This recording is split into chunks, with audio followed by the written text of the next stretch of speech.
아침 말씀. 오늘 본문 말씀은 열왕기하 15장 13절에서 26절입니다.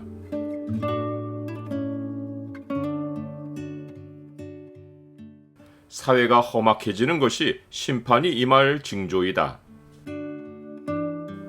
오늘 본문을 죄의 창으로 보면 악한 왕의 전형적인 특징이 무엇인지가 보입니다. 죄의 창을 보여주는 구절은 15장 18절입니다. 여호와 보시기에 악을 행하여 이스라엘로 범죄하게 한 느밧의 아들 여로보암의 죄에서 평생 떠나지 아니하였더라. 예후 왕조의 마지막 왕이었던 스가랴가 죽은 후 북이스라엘은 이미 나라의 종말을 맞은 것이나 다름이 없었습니다. 이것은 호세아 선지자의 예언대로였습니다. 하나님은 호세아의 첫 아들 이름을 알려주시면서 여호와께서 호세아에게 이르시되 그의 이름을 이스라엘이라 하라. 조금 후에 내가 이스라엘의 피를 예후의 집에 갚으며 이스라엘 족속의 나라를 폐할 것임이니라 라고 하셨습니다. 이스라엘의 피는 아합 왕과 이세벨이 이스라엘의 왕궁을 짓고 그곳에서 엄청난 여호와의 선지자들을 죽인 것을 의미합니다. 예후는 아합 집을 치기 위해 하나님이 택하신 왕인데 그는 하나님의 사명을 수행한 후에 하나님을 배역하여 북이스라엘의 초대왕 여로보암이 베델과 단에 세운 금송아지를 섬김으로 북이스라엘의 죄악을 다시 원점으로 돌아가게 했습니다. 예후도 아합이나 이세벨만큼이나 폭력적이어서 잔인하게 사람들을 죽였고 그 대가로 그의 왕조 마지막 왕인 스가랴는 살룸에 의해 쳐죽임을 당했습니다. 하나님은 호세아의 입을 통해서 이스라엘의 피를 예후의 집에 갚으며 그 후로는 이스라엘 족속의 나라를 폐하시겠다고 선포하셨습니다. 이것은 스가랴가 죽은 후로는 나라가 멸망으로 치달을 것을 암시하신 것입니다. 실제로 북이스라엘에서는 멸망하기까지 6 왕이 갈리면서 혼란과 피 흘림이 이어졌습니다. 스가랴 왕을 죽인 살룸은 사마리에서 왕이 되어 한 달을 다스렸습니다. 그는 므나헴의 손에 쳐 죽임을 당했습니다. 살룸의 남은 사적과 그가 반역한 일은 이스라엘 왕 역대 지략에 기록되었다고 했는데 여기서 반역이란 스가랴 왕을 죽인 일이기도 하지만 앞의 왕들처럼 여호와를 배역하는 악을 행한 것을 의미합니다. 배역자는 얼마를 치리하든지 간에 그 끝은 멸망입니다. 므나헴은 살룸을 죽인 후 딥사와 그 성읍의 모든 사람과 그 사방을 쳤습니다. 이는 딥사 사람들이 그를 왕으로 인정하지 않았기 때문입니다. 므나헴은 이방 나라에나 있는 극악 무도하고 잔악한 행위를 저질렀는데 그것은 자기에게 성문을 열지 않은 딥사 성읍을 쳐서 무너뜨리고 그 가운데 아이벤 부녀의 배를 칼로 가른 것입니다.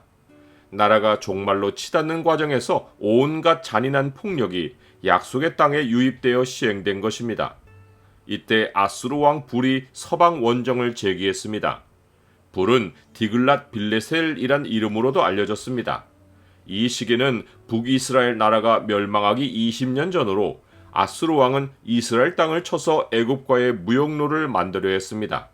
므나헴은 모든 큰 부자 20명에게서 강탈하여 각 사람으로부터 은 50세겔씩 내게 해서 은 1,000달란트를 만들어 아수르 왕에게 주었고 아수르 왕은 이 돈을 받고 되돌아갔습니다. 은 1,000달란트는 6만 명의 노비를 살 수 있는 거액이었습니다. 이로써 므나헴은 돈으로 아수르 왕을 매수하여 정치적인 자유와 힘을 가졌고 자기 아들 부가이하에게 왕위를 물려주기까지 하고 죽었습니다. 하지만 므나헴이 온갖 폭력과 강탈로 정권을 유지했어도 그는 10년을 통치하고 죽었습니다. 하나님이 멸망을 작정하시면 누구라도 장구한 세월을 누리는 것이 불가능합니다. 나는 혼란과 살인과 잔혹함과 폭력이 넘치는 사회에는 반드시 하나님의 심판이 임한다는 사실을 압니까? 므나헴이 소수의 부자들에게서 엄청난 세금을 거두어 아수르 왕에게 조공으로 바쳐서 왕위를 굳히고 그의 아들 부가이아에게 왕위를 물려주기까지 했으나 부가이아는 2년을 치리하다가 군대장관 베가의 반역으로 죽었습니다. 그가 죽을 수밖에 없었던 이유는 앞에서 멸망한 왕들처럼 여호와께서 보시기에 악을 행하여 이스라엘로 범죄하게 한 느밧의 아들 여로보암의 죄에서 떠나지 않았기 때문입니다. 부가이아의 아버지 므나엠이 아수르 왕에게 엄청난 조공을 뇌물로 바치고 왕위를 확보했지만 부가이아는 아수르 군대의 도움을 얻지 못하고 군대 장관 베가의 손에 살해당했습니다. 이는 마침 부가이아가 왕위에 오르던 해를 포함해서 4년 동안 아수르가 서방 행진을 멈추어 이스라엘에 도움을 주지 못했기 때문입니다. 또한 북이스라엘의 내부에서도 부가이아의 아버지 므나엠이 백성들에게 엄청난 세금을 부과하여 왕에 대한 반감이 컸고 또 아수르에 대한 거부감이 고조되었기 때문입니다. 이로써 므나엠에 이어서 친아수르 정책을 이어가던 부가이아는 베가에 의해 제거되었습니다.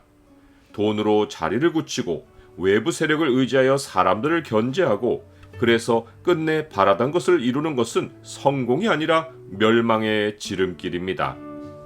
여호와께서 이와 같이 말씀하시니라. 무릇 사람을 믿으며 육신으로 그의 힘을 삼고 마음이 여호와에게서 떠난 그 사람은 저주를 받을 것이라.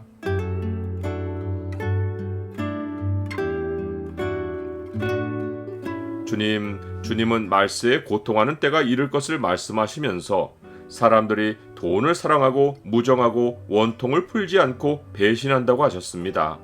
사회가 험악해지는 것이 심판의 징조인데 주의 진노에서 주의 백성을 보호하여 주옵소서.